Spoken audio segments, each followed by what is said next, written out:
What's up everyone, Lex DeVille here. In this video we are going to talk about your lack of experience and why you keep drawing attention to it on Upwork.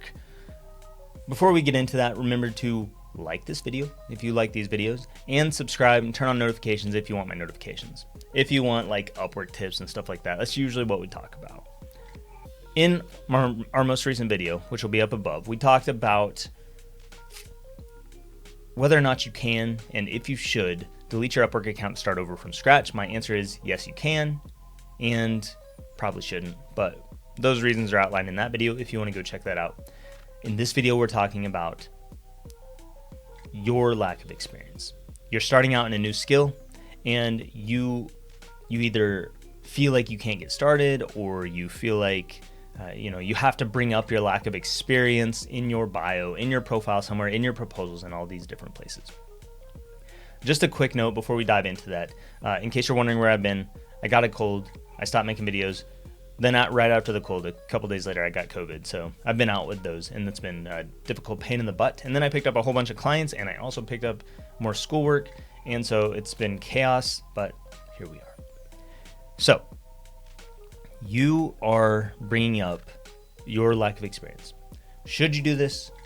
No, you should not. And the reason you should not do this is because the client's attention goes where you direct it. So when you are new to Upwork, or you are new to your skill, for instance, that skill could be copywriting like mine is. If you were new to your skill, you haven't done it before, you don't have a lot of proof based on past clients, then what's going to make you stand out to the client is not bringing up the fact that you have very little experience.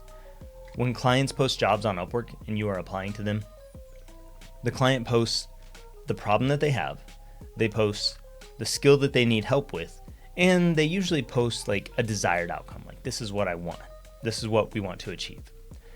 What they don't post is that we don't want somebody with no experience. Like, they're not usually talking about that. They're usually talking about the things that they do want and what they're specifically looking for. They're not thinking about your lack of experience. So when we go into your profile, your proposals, and you're talking about these things, you're mentioning, I don't have that much experience, but I do have this training, or I have read this book, or whatever. You try to negate it. You try to make it not seem like a big deal because you've done these things. Well, the client then has to take that information that you've brought in front of them, and they have to compare it against other freelancers. And since other freelancers do have experience, and they have proof, and they have feedback, and all of those things, the client flicks you aside and they say, you're not in this anymore. You're not part of it. So I don't want you to talk about that, because if you talk about your lack of experience, even to justify why you are still a good fit, it puts the client's attention on that lack of experience. It's kind of like the way all of this video right now, you were not at all, not even for 1 second, focused on my thumb. But now that it's right here in front of you on the screen, you're focused on it. Because it's all you can see, because it's what's right in front of you. So if you put your lack of experience in front of the client, that's what they're going to see, and that's what their attention will be drawn to that, and they're going to say, I don't want to work with somebody who doesn't have experience. This is my money at stake here. So avoid that. Don't talk about your lack of experience. What you want to talk about instead is those things that the client does care about, which they've already demonstrated that they care about because they put it in their job post. They posted, I need somebody who does this skill for this problem that I have so that we can get this outcome. Talk about those 3 things at the beginning of your bio. Talk about those 3 things at the beginning of your proposals. If you do that, you will catch that client's attention. You will catch the attention of clients who are like that client, who also need the same thing. And when you do that, even if you don't have experience, if at the beginning of your profile bio, you say, I do this skill that you need help with, and I solve this problem that you have, and I try to get you this outcome that you want, which is the same things that they're putting in their job post. If that's in your profile bio and that's how you start, then that's what the client's attention is on. That's what they're going to focus on. They're going to say, this person says that they do the exact skill that I need. They solve the exact problem that I have, and they try to get me the exact outcome that I want. Those are great. This person seems like a great fit. And they're not thinking about your lack of experience because you're not talking about it. So it's not in their mind. It's only in their mind if you put that there by talking about it, by drawing their attention to it. whenever you put these things in here, the skill they need help with, the problem they need solved, the outcomes they want, and you keep them focused on that, you're going to be able to get more responses from clients in your proposals or through interviews. If they are reaching out to you through Upwork search, that's going to be more attractive to them. It's going to make you more attractive than the next freelancer who starts off by talking about their name or talking about their lack of experience or all of these other irrelevant things that the client doesn't care about. A lot of freelancers talk about their inexperience because they feel like it's an objection and it has to be brought up. And most of the time, in my experience, freelancers are worried that the client is going to ask them about their experience and they're going to have to explain it, and they're not going to have a way to explain that experience. But you already try to do it in your profiles and in your bio. You try and say, well, I don't have much experience, but that means this. That's good for you because that I don't have experience, but I've trained under this person.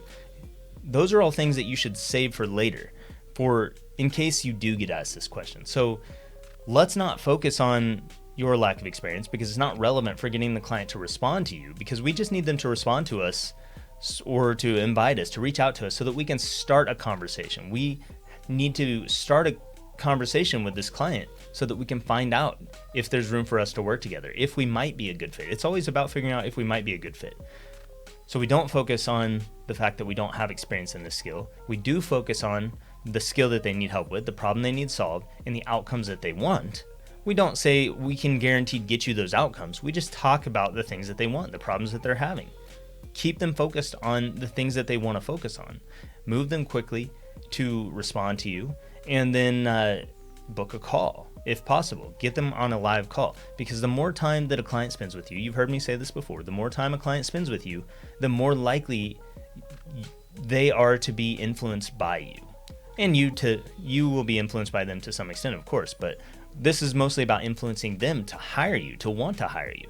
So the more time they invest in you, the more energy they invest in you, the more just time as a client on Upwork talking with you. They've responded to you, they've chatted with you, they moved to a call, they have to book a call with you probably, they have to open up software to get on a call with you, and now they're on a call trying to figure out if you're the right person.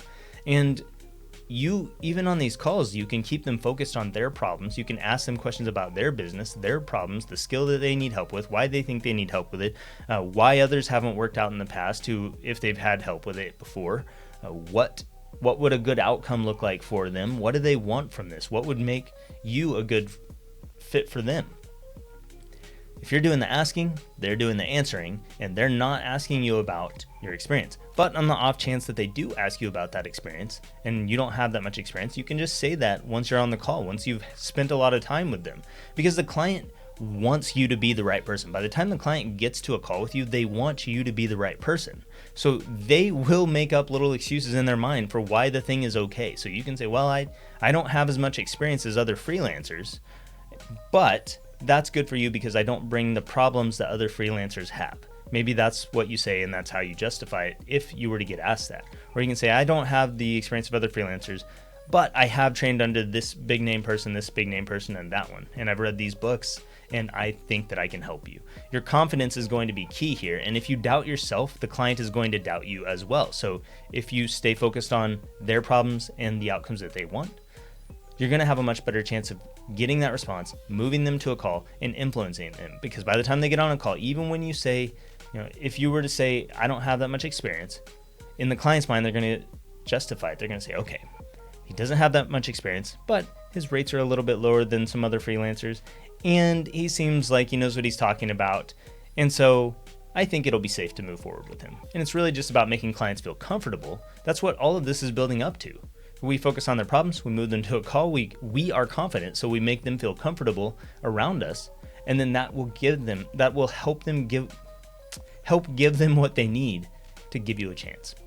Let me know your thoughts in a comment down below. If you have any special tricks, tips, or tactics that you like to use to overcome the lack of experience objection that doesn't really need to even be an objection if you just delete that information from your bio and don't talk about it, because there's no reason, it's not necessary for you to do a good job. You don't have to have a lot of experience to be good at what you do. You also don't have to have a lot of experience to be better than other freelancers who aren't that good at what they do. If you can just be even slightly, just marginally better, which you'll know because when the client reaches out to you, you'll know that you must have been better than other people they worked with, or else they wouldn't have reached out for you. If your profile looked exactly like all of the others that they've worked with, they wouldn't reach out to you. So if you get a response from a client, you should know that they already feel like you might be the one. They're not questioning your experience. Now you just have to move them to that next stage, be confident, make them feel comfortable with you, and close the sale. That's all I wanted to talk about today. Is just the main takeaway from this is just don't bring up your lack of experience. There's no reason to. Let the client bring it up on the call if they want, and then address it then, but don't address it before them, because you're just cutting yourself off before you even get that chance. When the client starts to focus on your lack of experience, they're going to say, it's too risky for me. I'll go with this person over here who does have experience, and I'll give them a chance. That's all I've got for this video. Thank you so much for watching. Thanks everyone for sticking around. Thank you to my member. I think I only have one member still, so it's cool though. Logan, I will talk to you on Monday. And to everyone else, I will see you next time.